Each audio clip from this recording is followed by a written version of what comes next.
from Richardson SDO Church. This is actually my second time here, but I'm from Zambia. Most welcome. Happy Sabbath. My name's Sami Ruoti. This is my first Sabbath in the US. I'm humbled to be with you. Thank you. Welcome to America. Thank you so much.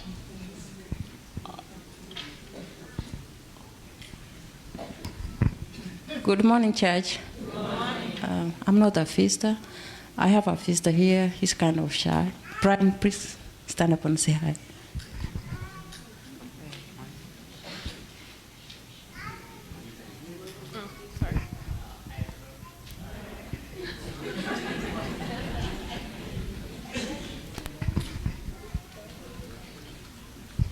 Good morning, church. This is not my first time. I was here last Saturday, but last Saturday was my first time here. I'm from Kenya. This is my first time, second Sabbath here. This is my dad and my mom. I'll be a member here. Thank you. Most welcome. Any other?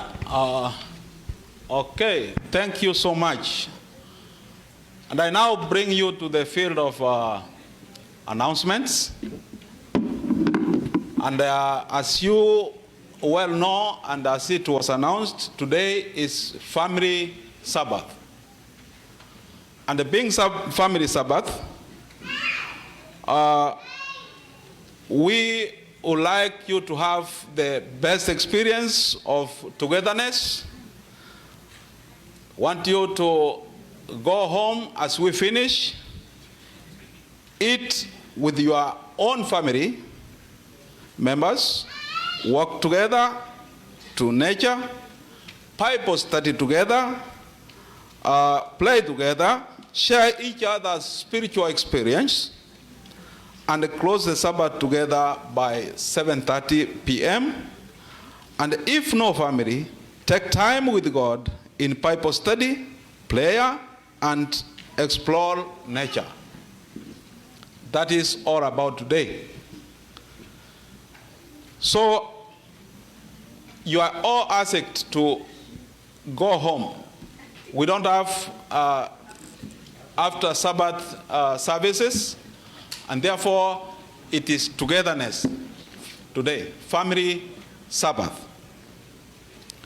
On Friday, September 14th, 6:30 p.m., there will be a special presentation that will be given by Professor Ogembo from New Hampshire University. And you are all asked to be here to welcome the Sabbath. And please, don't miss. Next Sabbath, the 15th, we will have Professor Ogembo speaking in the morning and at 3 p.m. So the theme would be education for the spirit of the age. We are asked to invite many friends so that we share together. This will be good, planned, and special program. And for that reason, don't eat yourself, eat with friends. Bring more friends so that they can also know more about education and the spirit of the age. Tomorrow, all men, we are asked to come and clean the church building and church compound by 9 a.m. And also, all church department leaders, any head of department in this church, you are asked to check your Sabbaths on the calendar, which is posted on the social hall wall side, so that you know which Sabbath you'll be responsible for. youth directors, youth and ministry leaders, Pathfinder readers, and Bible readers, you are all invited to attend a meeting which will be in Penuel SDA Church, Dallas, by 3 p.m. That will be next Sabbath, not today. Today, I said, and let me announce it, it's family what? Family Sabbath. And being family Sabbath, it is family togetherness. All right? So next is Sabbath. Youth directors, youth and ministry leaders, Pathfinder readers, and the Bible readers is when you'll be going to Dallas, a church called Penuel SDA Church, to get directions, get into pastor's office, and get the directions as how to get to this church. That is by getting the address.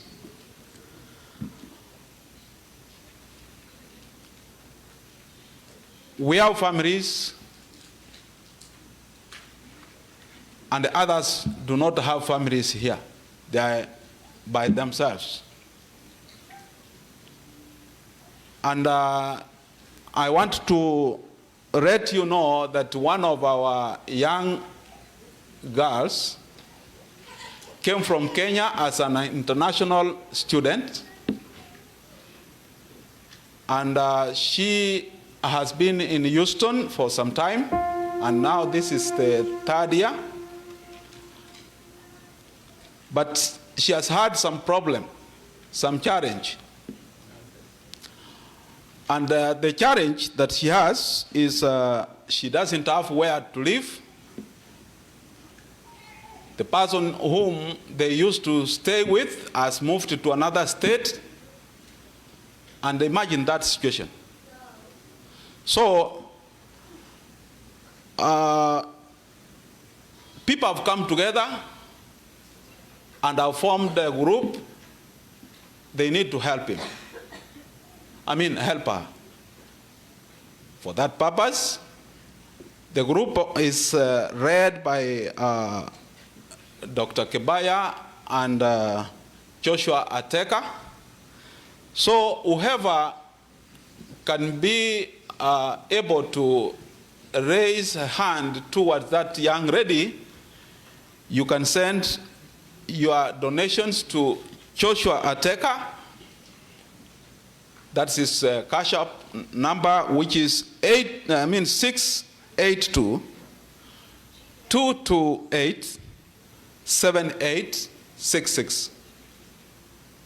Cash app number 682 228 7866. This is not our country. This is not our home, where you can go anywhere and say, Mama, I want vegetable, I want this, I want this. Please help this young girl. And that is the announcements.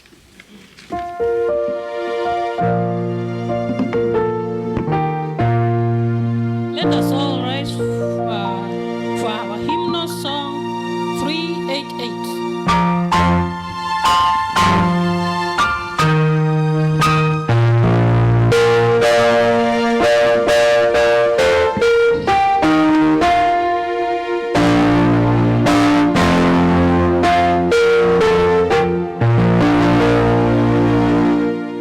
Don't forget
place and then talk to God.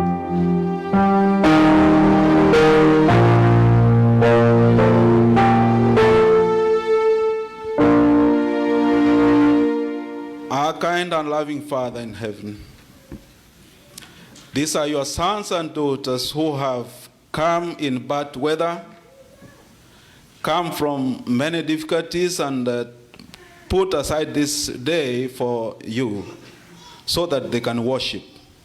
We have come here, not clean, but sinners, Lord.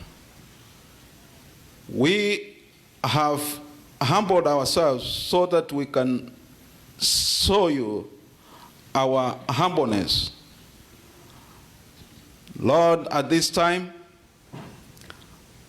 many problems that we have, we bring them unto you. Please help us, Lord.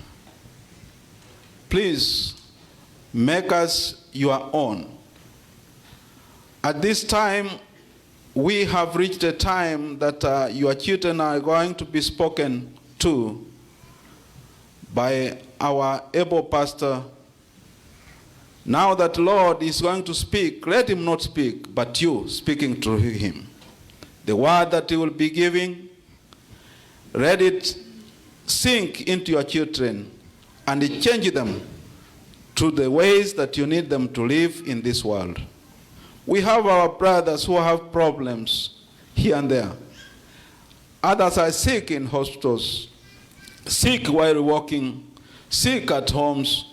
Lord, we bring them unto you so that you can be able to do anything good to them so that they can also have good health. Now that, Lord, we have others who are maybe on the way coming to this place so that they can worship together with us. Bring them and have them drive so that they can reach here safe. We thank you, Lord, also for the gift of the rain that has been from morning up to now as it is going. Let it not have any dangers, Lord, but let it be a blessing in this time and days to come. In the name of Jesus, we pray. Amen.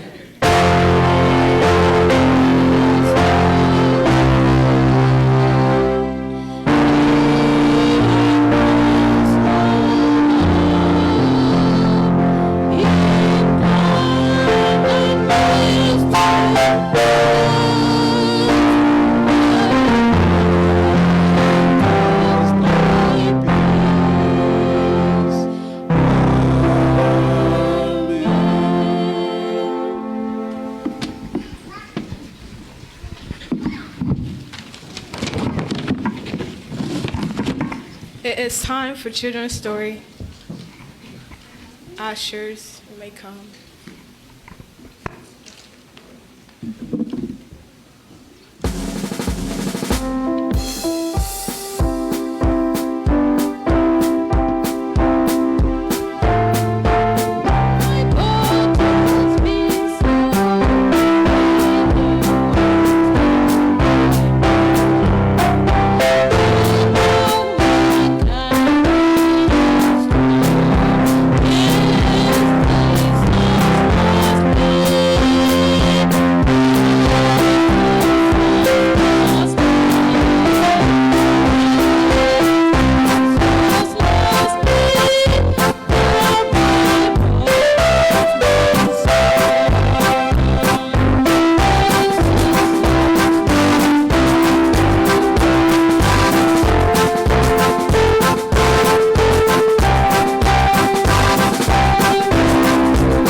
Okay, good morning, children. Good morning.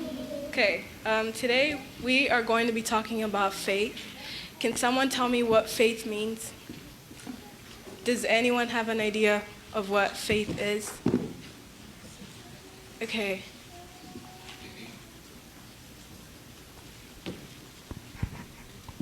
To trust in God. She said to trust in God. Does anyone else? To trust in God. Okay. Does anyone else have an idea of what faith is? In trust in God. Okay, so I am going to be reading my definition of what faith is. So, faith is defined as complete trust or confidence in something or someone. When the Bible says or talks about faith in God, it means we have to put our confidence in Him. Now we're going to have Deborah reading from the Bible. I'm going to read from Hebrews 11:1. Now faith is the substance of things hoped for, the evidence of things not seen. Okay. So, does anyone know what this means? Can you repeat it? Hebrews 11:1. Now faith is the substance of things hoped for, the evidence of things not seen. Does anyone know what it means?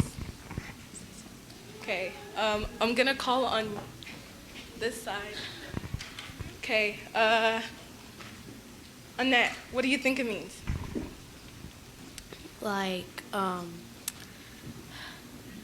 faith is basically what you hope for and what you trust in. Okay, Stacy, what do you think it means?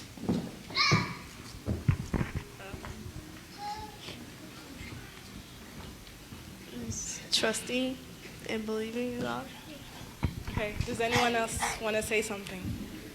Okay, so I have an example of faith. So today, in the morning, I told my sister she was going to do something up here today.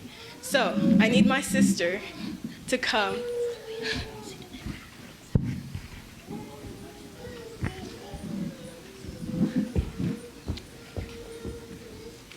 So Deborah, my sister, has no idea what she's doing up here today, but I hope she trusts me to think that I'm doing something right. Okay. Okay, so I have this blindfold. And I am going to close her eyes, and she cannot see because it's black, right? Okay, so put this on.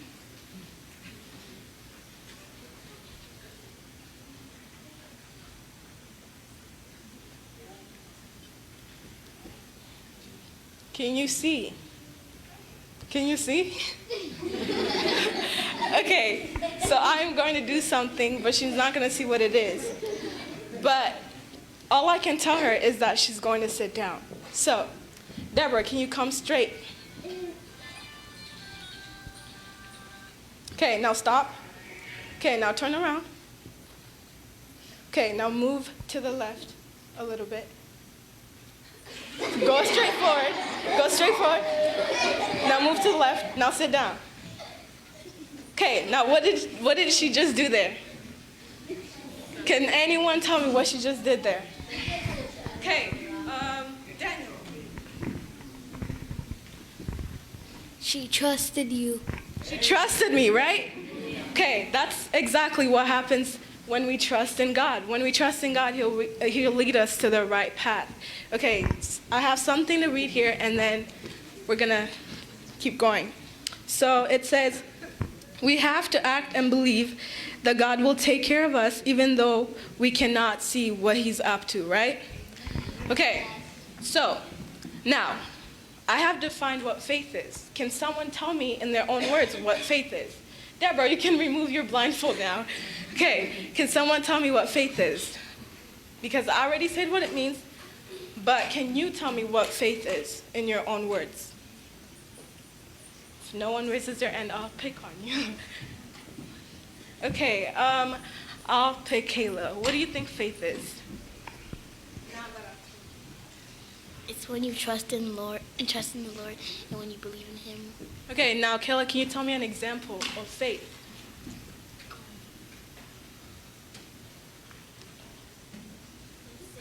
Let's say if you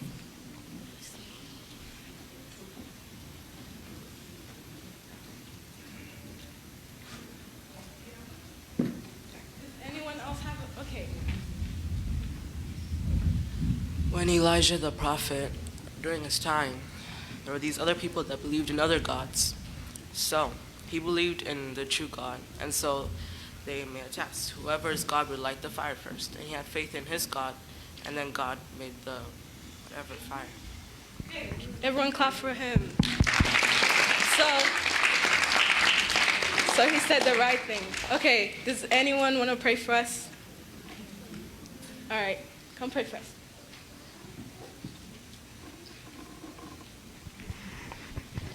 Okay, can y'all stand up so we can pray?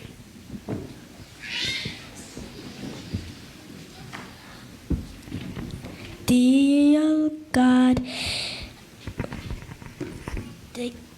praise for church and dear God, thank you for taking care of us. Trust these thoughts to pray for God. In Jesus' name we pray, amen. Also, where's Olivia? She had something to say and I forgot, so she's gonna say it now. Okay, before you come to sing, just stand like that. How many have friends at school? At home, anywhere? Your friends? Okay, how many of your friends didn't come to church? Who have friends who didn't come to church today? Okay, a lot of you, right? Okay, because we have faith in God, we come to church every day. We have faith that Jesus came and died for our sins and is coming for the second time to take us home, right? We could be at home, watching movies, playing video games, doing all those fun at home. But we have faith that God is there. Who have ever seen God? No one. Anyone who was there when Jesus was crucified? No one, right? But we know Jesus died for us, he's coming the second time to take us home, right? That's faith. Thank you. Okay, clap for her.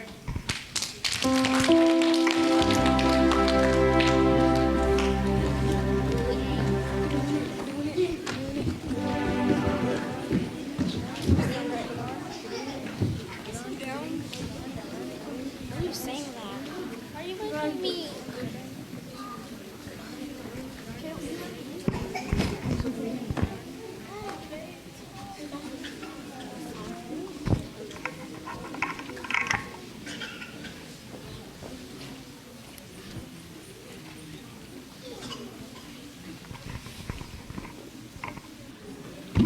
Morning, church. It's time for tithes and offering.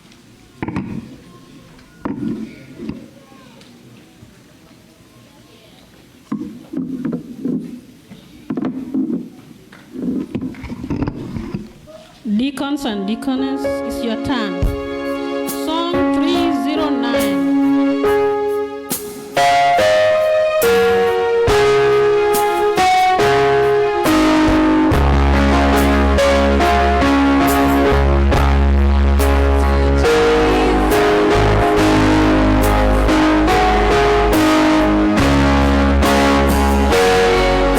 Thank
670, ovatory sentence.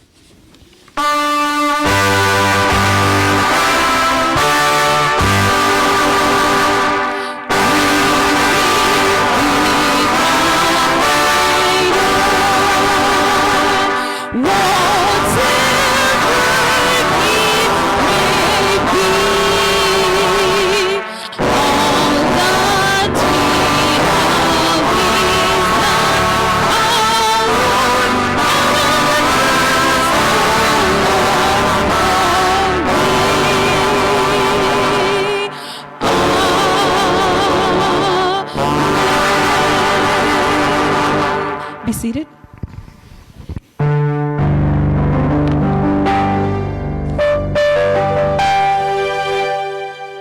Church choir for our special song.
again.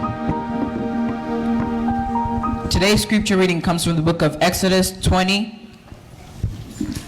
chapter 20, verses 8 to 11. And it says, "Remember the Sabbath day to keep it holy. 6 days shalt thou labor and do all thy work. But the seventh day is the Sabbath of the Lord thy God, and thou shalt not do any work. Thou, nor thy son, nor thy daughter, nor thy manservant, nor thy maidservant, nor thy cattle, nor thy stranger that is within the gates. For in 6 days the Lord made heaven and earth, the sea and all in them is and rested the seventh day. Wherefore the Lord blessed the Sabbath day and hallowed it." The word will be expanded by the preacher. As you have heard that scripture having been read, I'd like to let you know that those who are serving is Deborah, greet the church. Movin, Happy Sabbath. Aris, Good morning. and Arfaxad. And you. And I am Henry Onduma. Good morning, church. The word will be expanded by Pastor Samson Mwebi. Well, good morning, church. Wakire. We thank God that you made it here this morning through the rain.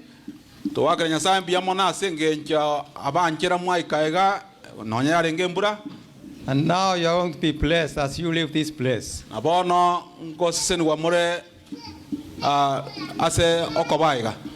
Today is, so I can say, our first Sabbath that all our church families individually will be together during lunch time.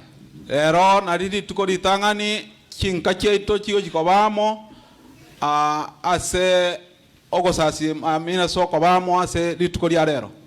has been suggested from our higher levels of Seventh-day Adventist organization that today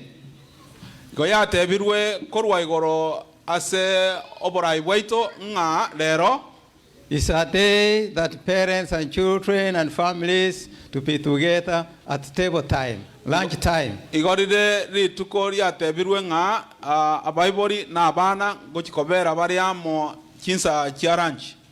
We know there are many kinds of families. There are families, parents and children. There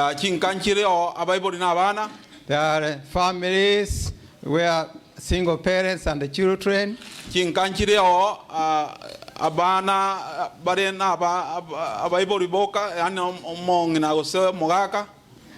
there are families that are single.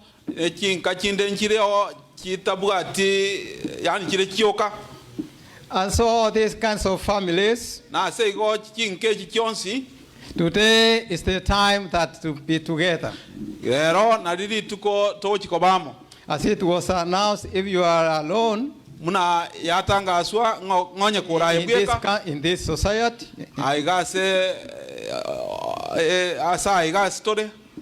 yes, find the time with your God this hour, this afternoon. And so it is a special day for each family. So that we go home, sit together, we eat together, we talk together, we read the scripture together, and if the weather allows, we walk together. When did you really as a family walk even like one block in your neighborhood? When did you find us all of, as a family walking together?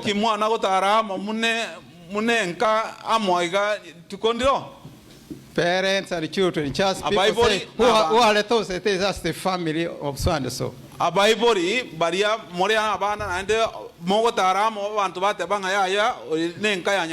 were you saying together in the community? muna enka. So it is today. Ase gondero. We are going to do that. Toji okorabo. And not only today. Na tadero rioka. Just the beginning. Okono go chakera. So every Sabbath. Ase igo kere sabato. If we are not eating together at church. Onya ntori goragere amoga ige kanisa. See that your families are with you. Iraranga abantu ba obonsi mbali amo naye. Either you go to feast as a family. Ande ake mogenda bogani munenka. Or families, because sometimes you find a father or a mother, they are just by themselves somewhere feasting, enjoying life, but their kids are enjoying something else. Ngachinga chinde na bako nyoranga moaka no mongena bachire gotarera ande ake se bachire na abana bakare gokora ibintu byabo.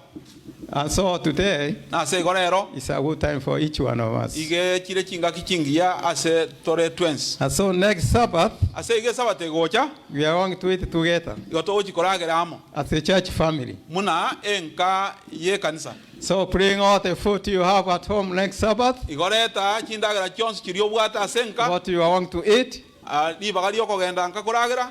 We are going to eat here together next Sabbath. Igoto chikoragera agamo e sabate go. So it is potluck Sabbath. Igor dikaredi tuko dio koragera amo. And it is emphasized by social activities directors. Na ni ga mangana ya kwanirwe na etiti omoteneri bwa we social Sabbath. That next Sabbath we are going to eat together. Inge sabate gocha no to chikoragera aga twins. So for this hour, before we go to enjoy our families, we want to I want to share with you what kind of activities should we involve ourselves in on this Sabbath day.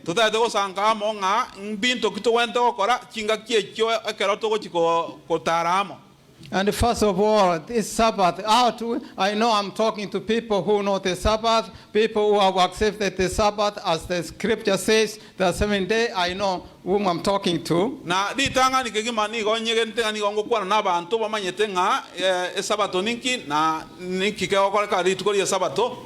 But just to refresh our minds, and it is not wrong to remind ourselves what the Bible says about the Sabbath.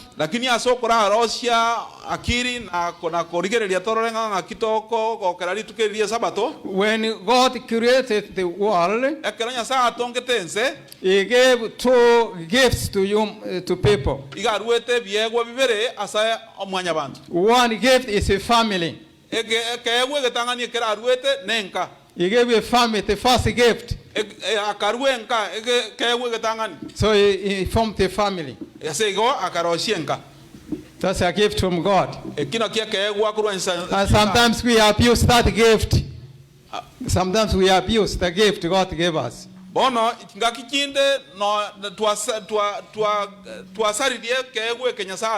And so we do as we want to do without knowing what God says about our families.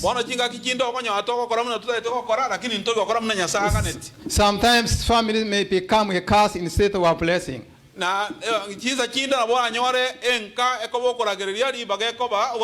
Sometimes people wish I never married this man or this woman.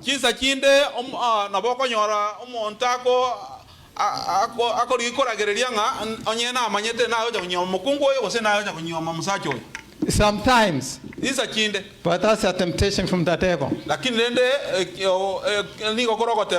Because what God has put together, you cannot separate it. That's what the Bible says. And so the family was the first gift God gave. Another gift God gave is the Sabbath. The Sabbath. God gave it to humanity. It's a gift from God. And if it is a gift from God to humanity, none should really deprive you of that gift. It is the divine right for you from God. So the Sabbath is a a divine right. You are right from God.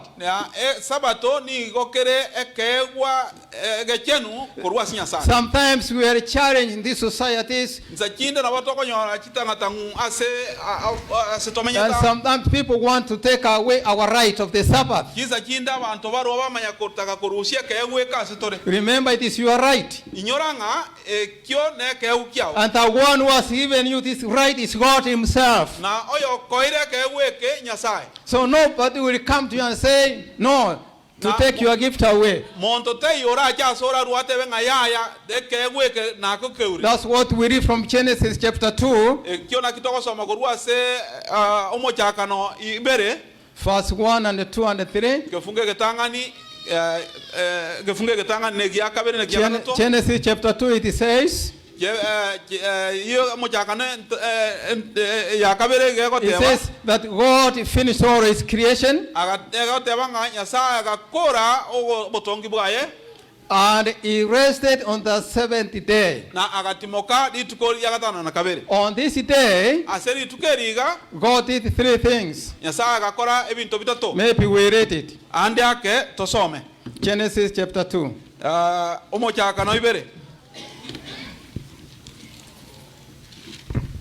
Genesis chapter 2. Verse 2 says, by the seventh day God had finished the work he had been doing.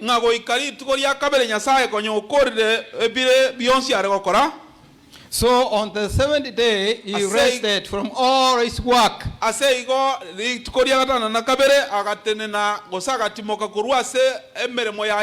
He rested from all his work. And then God blessed the seventh day and made it holy. Because on it he rested from all the work of creating that he had done.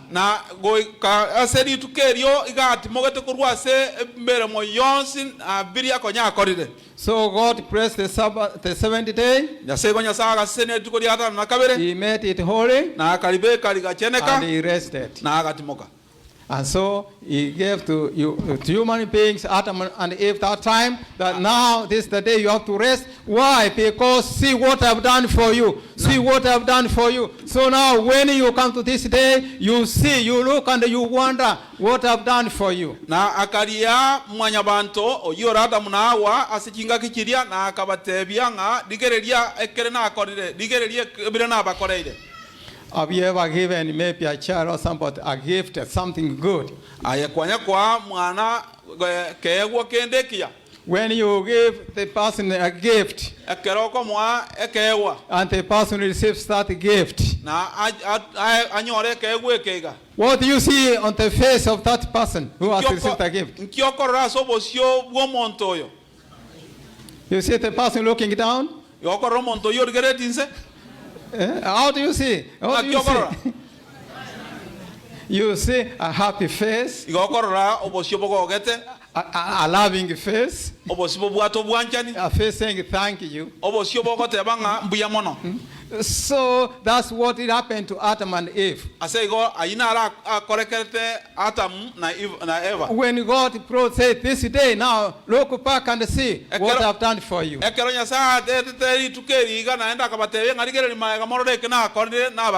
so throughout what God was doing for his people, God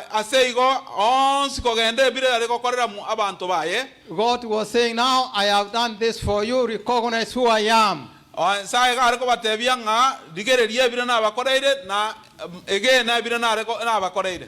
from the book of Deuteronomy chapter 5.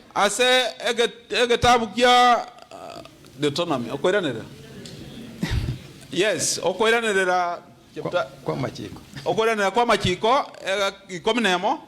no, chapter 5. Isano. If you read verses 15, it says, moreover, remember where you were. It's talking to Israelites. Igo kego kwana gochia saba Israel. He says, remember where you were. Inyora asekware. You were slaves in Egypt. Igo mwarenge aba sibwa ya Misri. And I brought you out na nkabarusia roho with my mighty hand. Na koboko kwane. Therefore I gave you the Sabbath aseigo na baire esabato to remind you kobainyoria where you were and where I brought you from. Asemware na ase na barusetie. That's why God says, therefore the Lord God your God has commanded you to observe the Sabbath day. Na aseigo nyasaye oino oba orureri chiko mo renda esabato. So he's saying, first of all, you have to see what God has done for you. What God has done for you, then you appreciate. You appreciate what He has done for you. And to appreciate what God has done for you is just to listen to what He is telling you. And to accept what He's telling you. He says from Exodus 20, you know, verse 1 begins by saying, I am God your Lord. I brought you with a mighty hand. Mighty hand. Mkono wa nguvu. Mkono wa nguvu. So I brought you out. Remember what I've done for you. If it were not me, you would have not been here for now. Like now, let's say like children, when a child is born, maybe a child is maybe 1 month, 2 months, 3 months, even to 1 year. Now this baby, you know, if it's not for your care, you think this baby can survive? Yeah, you can say somebody else will take care. You can say somebody else will take care. Yeah, but it is somebody taking care of the child. A child of 2 months, what can the child do for himself or herself? What if you leave the child outside there? Like in the rain. You think the child can help himself? Child of 2 months? What will happen?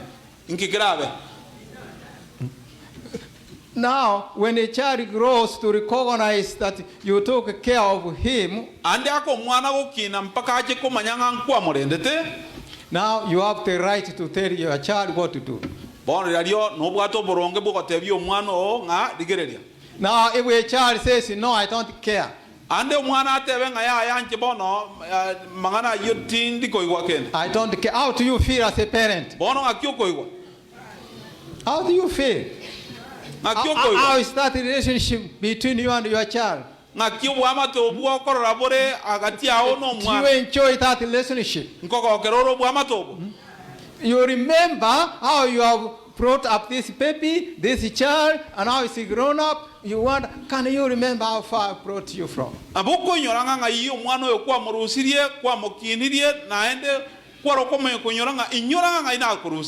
is a story that is formed, I don't know if it is true, but it's a story that is formed by people singing secular music. Maybe it is true, it says that the house was on fire and the baby was inside. And so the mother was working somewhere in the shamba and she ran. She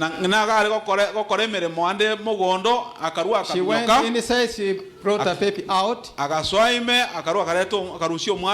But now the mother was burnt, the face and the eye was really deformed.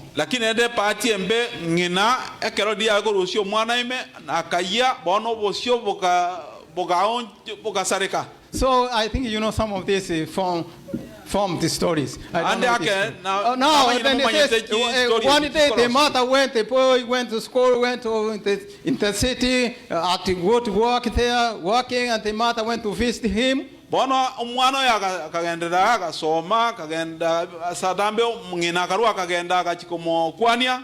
Now when the boy saw the mother, bone kero omwana ya chikorra ngina, the ugly face of the mother, ochikorro bosio boria borengongo.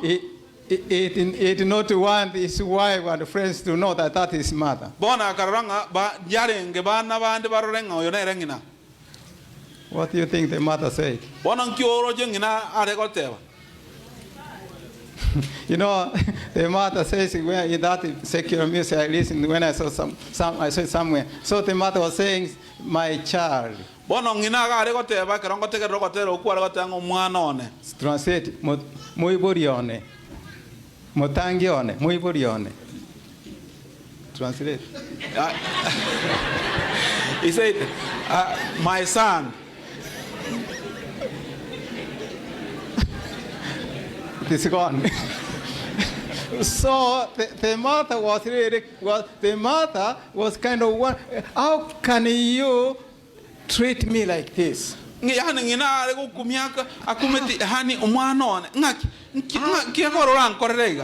can you treat me like this? You know, if it were not for me, you could not be alive, you could not be where you are now in the city.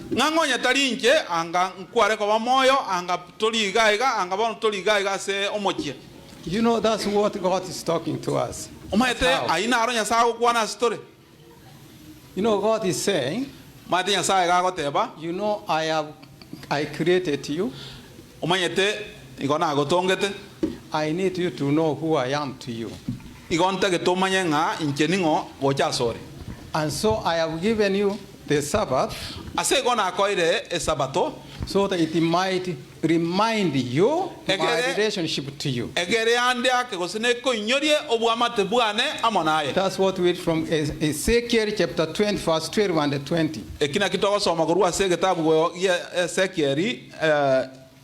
20 verse 12 and 20. So it says that a Sabbath is a sign between you and me. I am the one who sanctifies you. I sanctify you. So which means really sanctification means to be set aside for the holy purpose.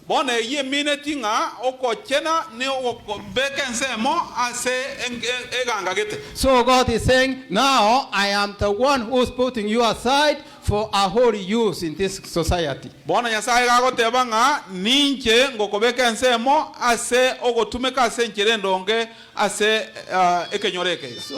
So my friends, the Sabbath is to show our good relationship with our Creator God. And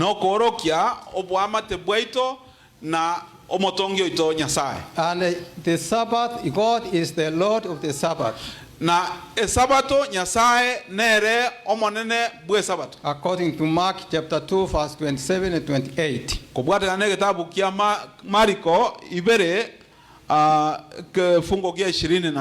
And remember when Jesus died, he was put on the cross. And many of us, we know it was on the 60th day. Many of us, the 70th day, the 60th day. And so the mother of Jesus and other ladies, they went to see where Jesus was put, where he was laid.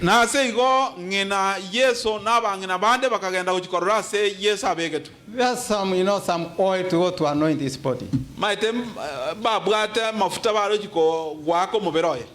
And so as they were going like the funeral. And remember that, you see, for Seventh-day Adventists, we don't conduct funerals on the Sabbath. We Seventh-day Adventists,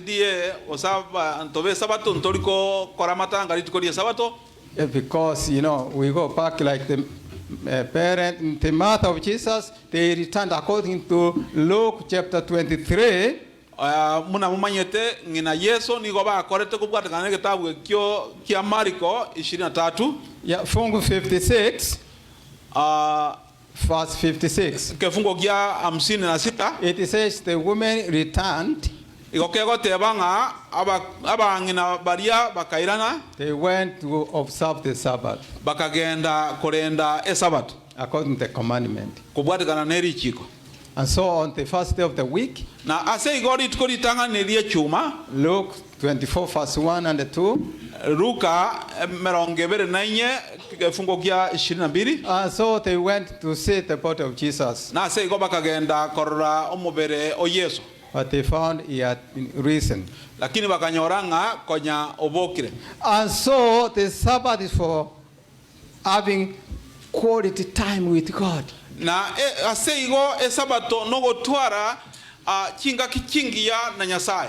Just keeping the Sabbath or observing the Sabbath, as we have said, is a relationship between you and your God. Unfortunately, where we live, sometimes we are tempted to do some things on the day when we are supposed to worship God. There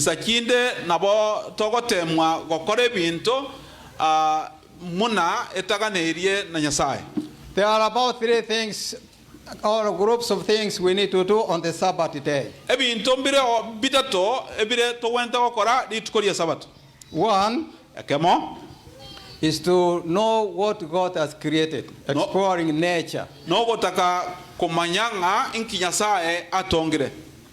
how do you know nature? It's just to see, not this artificial flowers we have. This is not really true. Is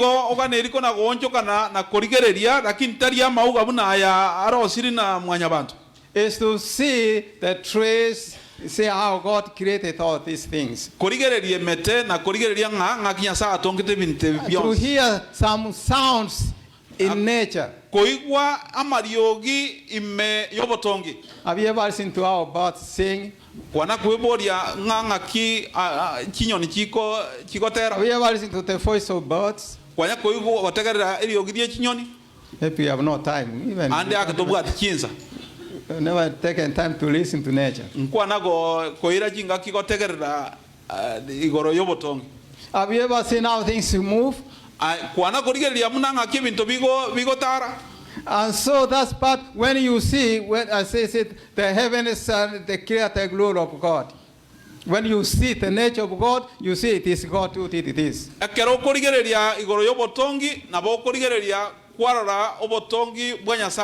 So that's one activity you can do on this day. Another thing is missionary feasts.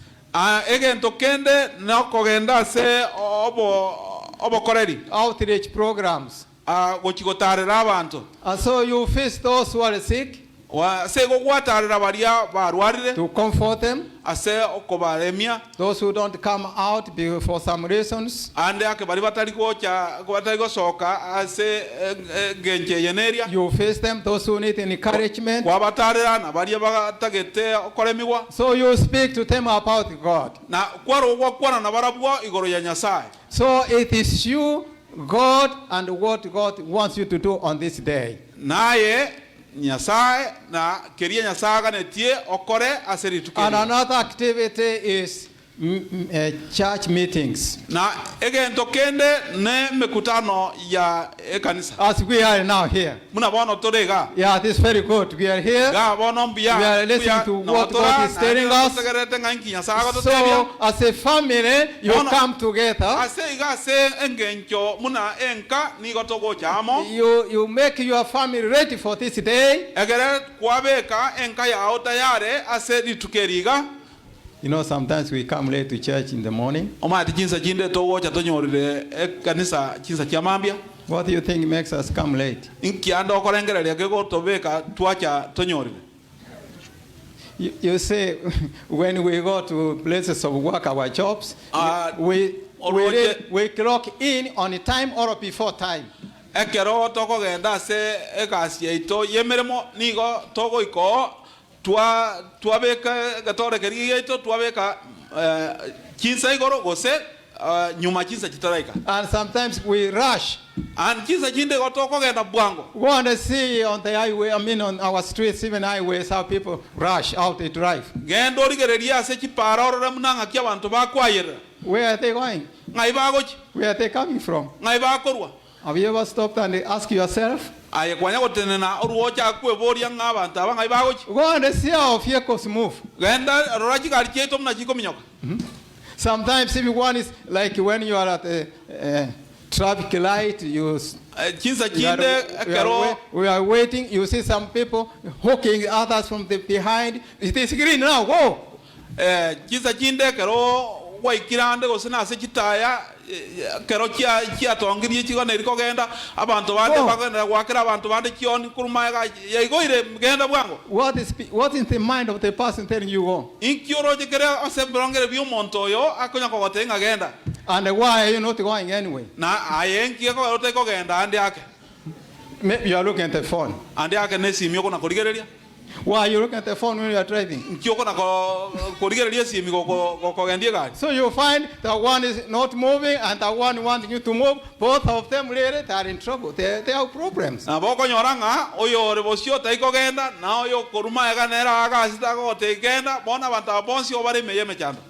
so because they are late somewhere, they need to reach somewhere on time.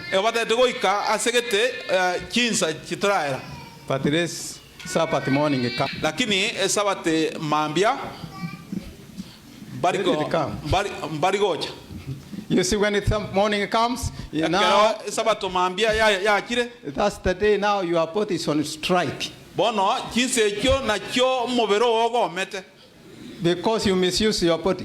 Ekiagera kwa yetumire bobe. It's on strike now. Bono ogo mete. Because and you know you are not going to clock in here at church. Therefore, take your time. Take your time. Don't you see where we are now? And God says we need to be in the church to receive blessings of Sabbath school.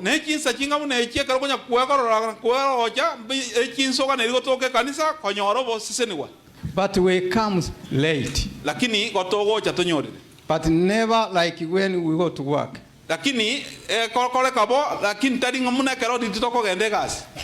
One day I went to substitute a school. So when I went to this junior high school, I don't know what happened, I got late. So I went to the office to report. I was late 15 minutes. So the clerk now says, okay, you are late. I cannot sign you in. So she took the phone. She called the district. Arlington School District. Arlington District Schools. And so I was part from going to that school.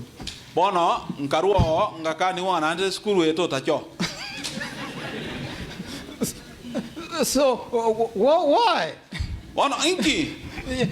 You see, people they know what they're doing. And really Jesus said that the children of this world are wiser than the children of the kingdom.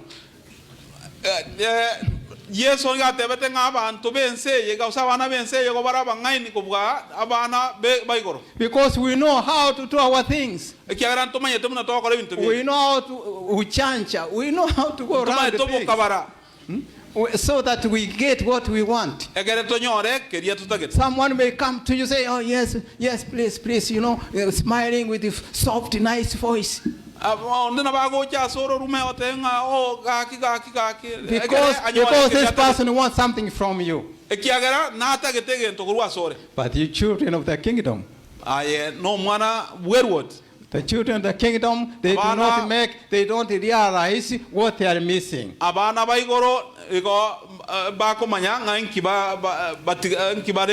And so God has given us this day so that we know our connection with Him. There's some things that violate this day for many families. There are some things that violate the Sabbath. Like secular music in our homes on Sabbath. We find watching TV and radios and these videos, games and all those things. Looking at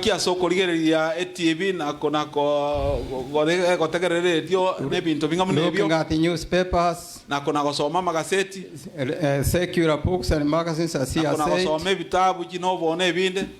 Sometimes we go to watch games and sports on Sabbath. Sometimes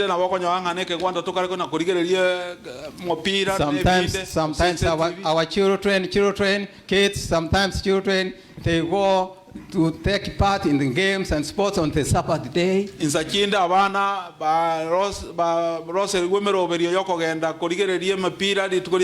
are not glorifying God, but they are glorifying themselves.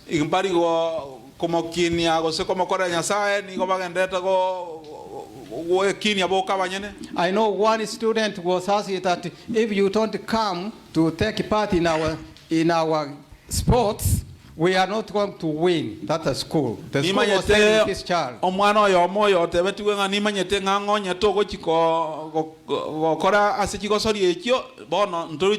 are not going to win.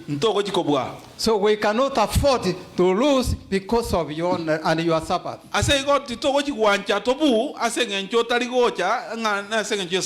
And so this child stood firm. Because the child realized that the Sabbath belonged to God. This child cannot participate in sports and games on the Sabbath day. And so that is a message to us, the students and every one of us. On Sabbath, no games, no sports. This is the day of God for worship. Remember, we say it is your right. This you are right from God. Nobody can take away your right from God. Because God is there for you. God will make you succeed.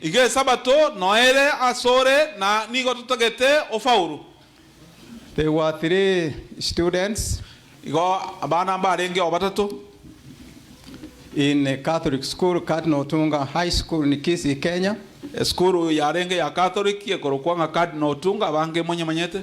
And so for them they brought examination on the Sabbath day. Na se igo ase barabu bakareta matemu ditukolia Sabbath. And so these 3 students, they refused to do the exam on Sabbath. And so they were expelled from school.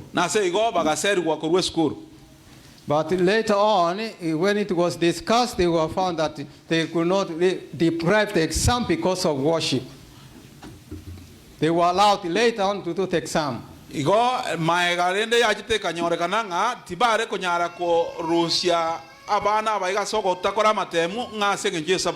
Later on they did the exam and on a different day, and now these students, I know one is a doctor called Dr. John Onyango from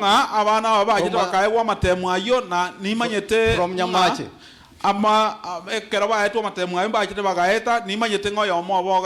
Dr. John Onyango, who is now a dentist in Nairobi. Onyango or yore omonyaktari dentist? Yeah. Or omonyaktari bu minor Nairobi. And so all of them 3, they passed the exam. Nga bono parabu pons patato bagaeta matem. They did not fail because they did not take the exam the time they were expected to do it. tibaga gwete nga bono tibachieti kokora matemo chinga kichiribaga neri. And so no exam on Sabbath day. Abono matemo litukoria sabato. Okay, work for a livelihood. Ase okokore meremo ase ngencho ya obogima. You have to make money on the Sabbath day. Koroishe chibesa litukoria sabato. We know, yes, those who work on earth institutions, they have different challenges. Bono nimanyete nga abantu bande bari bakore meremo ntobwate meremo yani bintu awo. Yeah, those who work like hospitals, nursing homes. Abantu buna bari bakore meremo ase kinyagitari na ande. So what is recommended is that talk to your employer, tell your employer you are Seventh-day Adventist worker, and so you need to be in church on Sabbath, and so they work something out, and God will do something for you. Igo again to gyanche iren keringa kwana no maneno matebie igoro yoko gani kwao ngato okora mere moliti korio sabato na nyasaye na akoro wanja kwae. Other things is social activities in the community. Na again to kende nebi into biribiko gendera gatia igase community ya on the Sabbath day. Di tukorie sabato. You know the Bible says, mayete ebibiria gego teba do all your work in 6 days. Kore meremo yao yonsi asama tukata na narimo. Including these social activities. Ko menta na binte bibiogo changamo 6 days. Asa matukata na narimo. But the 7th day, lakini tukoriara na kabere the Sabbath of the Lord your God. Ni gorire lituko dia sabato ya nyasaye. Anything you do has to do with your relationship with God, not your relationship with another person. Kene yonsi kero gokora nigo kegwendo twaro bwamate na nyasaye tario bwamate norio uganeti go twaro bwamate. You may be ridiculed, you may be despised in the community, but do the will of God. Na babantu barabe baokorama na barakogeche lakini kora ogwacha kwa nyasaye. Buying and selling on the Sabbath day. Okogora nokonia lituko dia sabato. According to Nehemiah chapter 13 verses 15. Kubwate kanane kitabu kia Nehemia 13 kifungo gia 15. Nehemiah found people buying food on Sabbath. Nehemia nanyo aretaba anto bako gorendagera lituko dia sabato. And they must say, this is evil. How come you are doing this evil before God? Some were getting food into the camp. Some were getting food in their homes. And then they must say, no, this is evil, this sin, you are sinning against God. And so they say, no, stop, you cannot do this on the Sabbath day.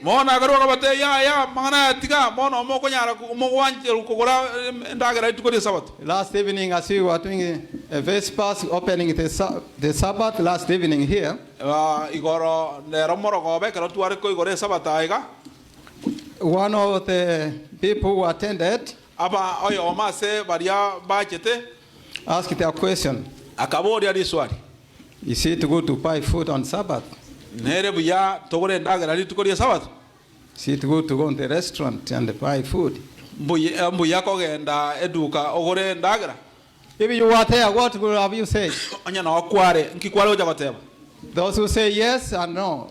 Yes or no? Speak aloud. Yes or no?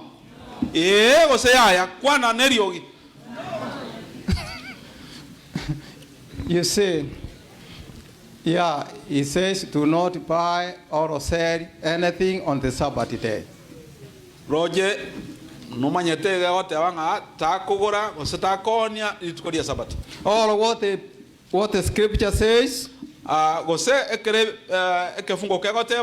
is that prepare the Sabbath like this one says here. Let me read the statement.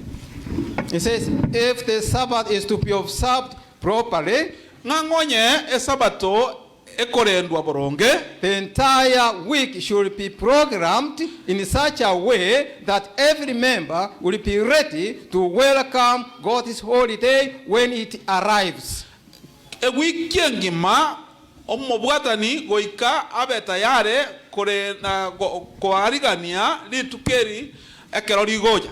In other words, the whole week you have to know what you are doing so that when Friday comes, you find you have done all what you were doing. Now you are ready to wait and welcome the Sabbath. Igase njerende nga ewiki ngima nigo ogokore bire oganetiko kora ekere editukorie sabato nigo chigoika etoke nga nigo retayare koriarigani. When I was doing a baptismal class with some candidates, where I asked, what time does the Sabbath begin? That was the one of those questions to interview baptismal candidates. Karana arego koria class kia batiso chinga kia kero tua korate batisa chiwiki chiarde na areko boria abana baria barenge class indi sabato ego chaka. I think one of the candidates that time was Masrin Nyabuto. Enkagerete nga chinga kia cho mwarafunsi orengo oyomo Masrin Nyabuto. I was a person there in her district, Nyakichenje. Ngakie yo oyorengo ari ase district yabo ari sina arengo mo pastor Nyakichenje. I asked the question, when does the Sabbath begin? Nkaboria indie Sabbath ego chaka. They answered, some said, well, 9 a.m. in the morning. Abande bagateba gego chaka kinsa isato kiamambia. Others says at 10 a.m. Abande bagateba kinsa inye. Then I asked, what time does it end? Nane kaboria indi ekoera. Some said at 12 p.m. Abande bagateba insa isano nemo. Others said maybe at 1.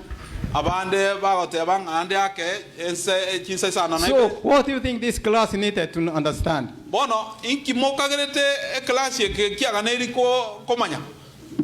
So the Bible says the Sabbath begins from sunset to sunset. Bono ebibilia wego tebanga ke sabate go chaka kariko gwa yani kariko gwa ichuma monogoba na kariko gwa esabato. So it doesn't go with time.